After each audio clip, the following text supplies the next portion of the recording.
Yes, welcome to Piran Films. Here we are at Blaze Park, wet and miserable at the moment, but we're hoping for some sparkling football out there on the pitch.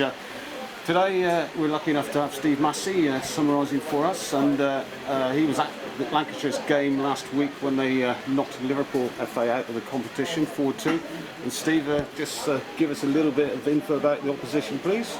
Well, Lancashire, perhaps the scoreline flattered them in the end, but I have to say that of the two sides that were on view, I think that from a Cornwall point of view, from our point of view, I think it's the better team to be playing.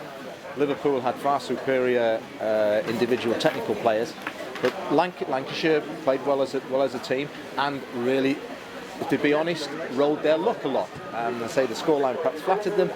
I think the guys take their chances today, which we will get chances today, and we're nice and tight at the back, and we just keep hold of the guy, the 10. He's a real threat. I can see us winning by at least two goals. All the action will come later.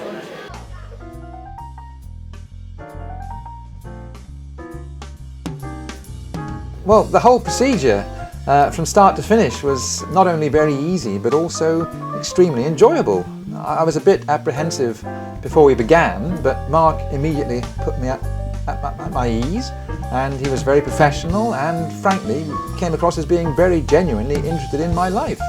Okay, that's right, November the 5th, Western Morning was November the 3rd was the actual day of the match. This was the Monday Western Morning, 1962. And with the filming on location and the selecting of old photos and so on, I quickly found myself not just reliving old memories, but actually recalling things I'd long since forgotten. And I can see the bride's face now very, very clearly still. I would have been about 4 or 5 at the time, I suppose. As for the end product, well, what can I say? I can't remember when I last received something of such immense value. It's no exaggeration that the whole experience has been genuinely very moving and certainly worth every penny. I'd recommend it to anyone. Cool with possession again. Whether that could be an interesting pass towards Buchan. He's caught by the keeper, but he's outside the box. Now, yellow card is immediately out of the pocket, and no doubt that it was a foul, and Buchan is perhaps feeling the effects of that, but up and fit and raring to take this free kick. Well, I think he's got Buchan on number 9. Turner with the left foot is the other choice. Buchan with a kick. That's in. That is in from where we were sitting. It was always going to be a goal. As 8 minutes on the clock, Buchan gives Cornwall the lead. Well, we had the best view of that. Superb, and probably from the camera angle as well. That you could see the bend. He bent it superbly well, and as soon as it left his foot, it's in. It's a goal. A great start. Still the Blues in possession. Woodhead taking on Roberts, gets a shot in. Good effort. Walker taking on Gray, gets the ball back, and knew Atkins was there. Atkins on goal, surely he's running, he's there, he's scoring! Walker knocked it through to Atkins, he went for a goal, no one challenged him, 2-0 Cornwall. Great goal again. People running at people, taking people on. Defenders don't like it, particularly with the pitch the way it is today. Great finish. I'm screaming there as he's going, looking back at my old position. Get in the box, see if he brings you down there. Great strike into the box, great strike.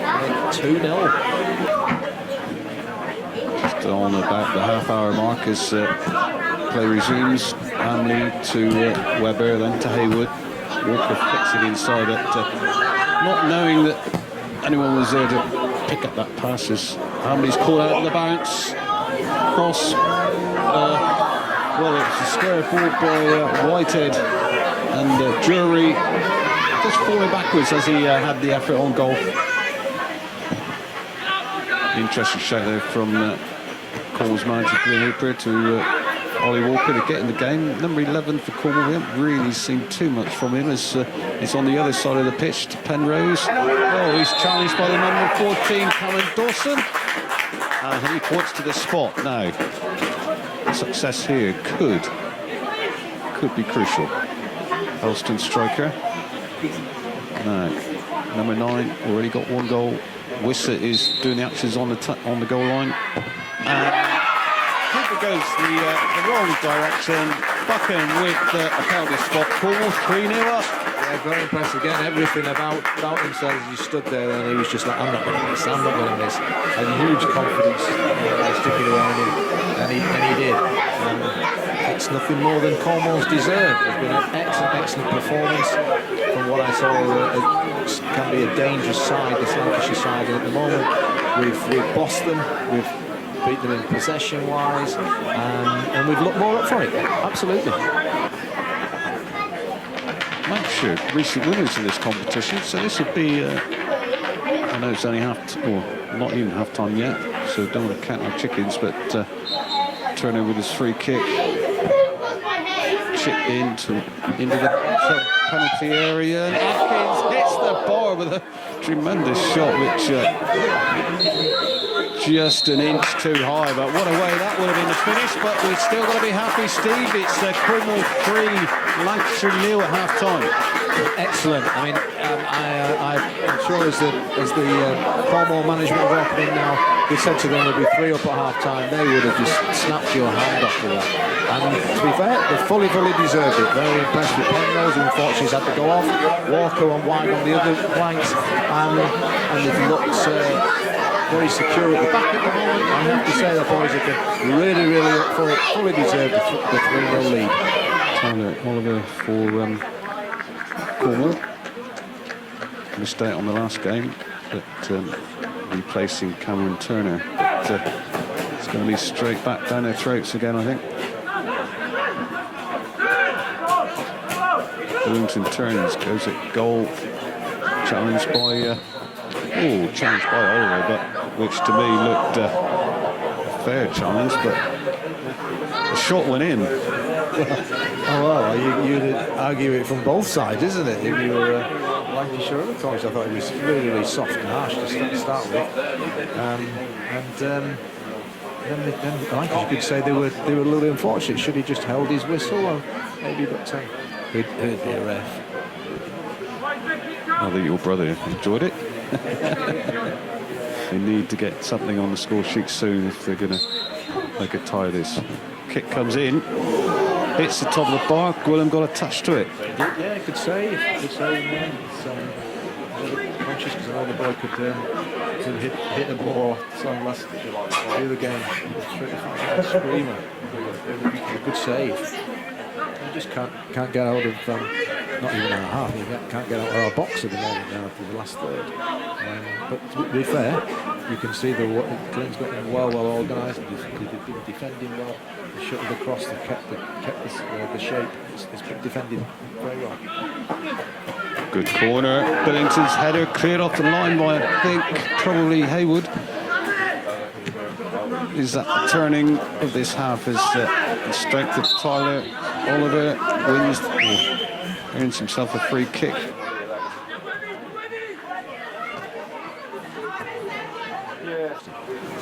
Good ball. Oliver there to Atkins, comes inside, finds Otto. Oh, what sort of a challenge was that by the number 12, Alex Richardson. Otto looked up but didn't have a chance to do anything, brought down. I think the chance had actually gone from him really, and so it actually helped him out where he came like an exit missile. Maybe the conditions didn't help holding his footing, and he's come straight through. But a great chance now to really put the game ahead. And a great chance of a hat-trick for Matty Buchan. 1 free kick, 1 penalty so far. And straight down the middle.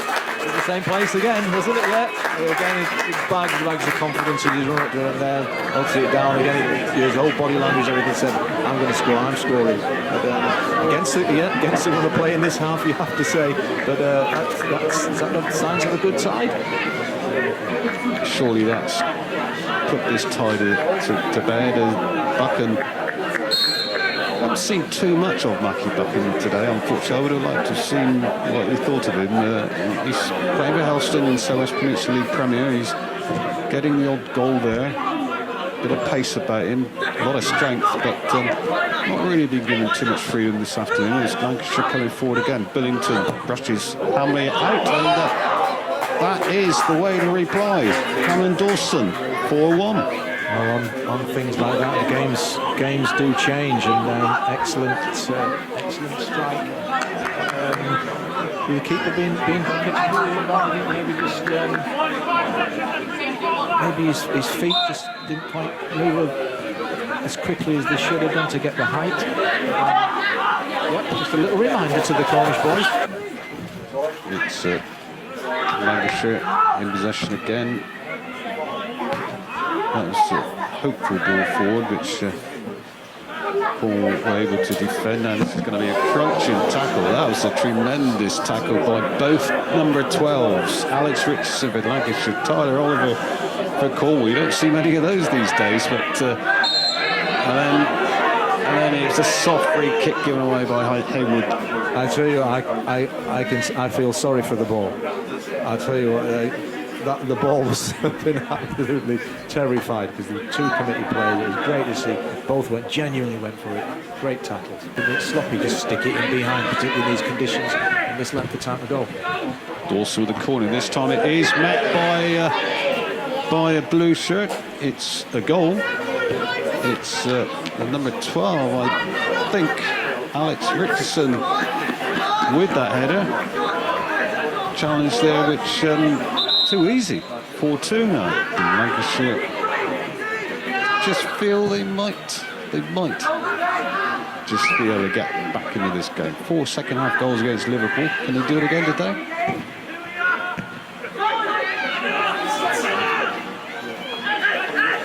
Moving forward, Harrison, good ball through to Buchan. Buchan running on, down onto the Lancashire goal. And there it goes. That is the reply you want.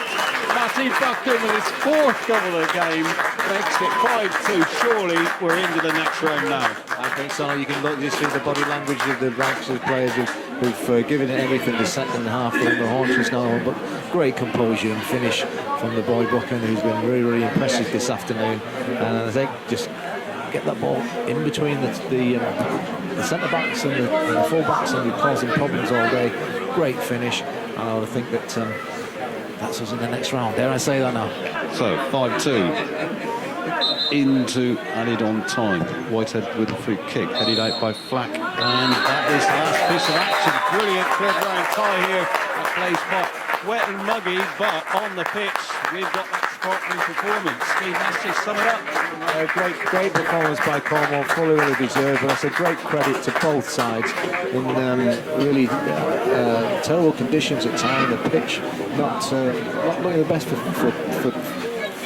football, but Cornwall and the front two very, very impressive, fully deserved it, and into the next round.